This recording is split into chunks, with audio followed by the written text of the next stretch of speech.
अस्सलाम वालेकुम, मैं सूफिया मलिक और आप देख रहे हैं पीकेएन न्यूज़। सबसे पहले नवाज शरीफ इंतकाम लेने नहीं मुल्क को खुशहाल करने आ रहा है। 2018 में तरक्की का सफर खत्म करवा दिया गया था। भरपूर इस्तकबाल करके साबित करना है। नवाज शरीफ से नाइंसाफी की गई। सदर मुस्लिम लीग नून का कारकुनों से खिताब। मजीद तफसीलात सरदार ताहिर महमूद की इस रिपोर्ट में। सदर मुस्लिम लीग नून शहबाज शरीफ ने लीगी कारकुनों से खिताब करते हुए कहा है कि नवाज शरीफ 2013 में मुंतखब हुए तो 20-20 घंटे की लोड शेडिंग थी। साबिक वजीर आजम ने 4 साल में लोड शेडिंग का खात्मा कर दिया। नून लीग के साबिक दौर में महंगाई नाम की कोई चीज नहीं थी।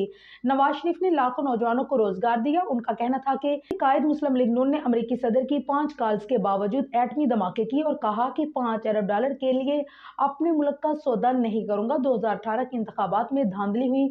नवाज शरीफ वतन वापस आकर मुल्क में खुशहाली का सफर वहां से शुरू करेंगे जहां से रुका था। शहबाज शरीफ ने कहा है कि नवाज शरीफ इंतकाम लेने नहीं मुल्क को खुशहाल करने आ रहा है और पाकिस्तान को भारत से आगे ले जाने के लिए वतन वापस आ रहे हैं।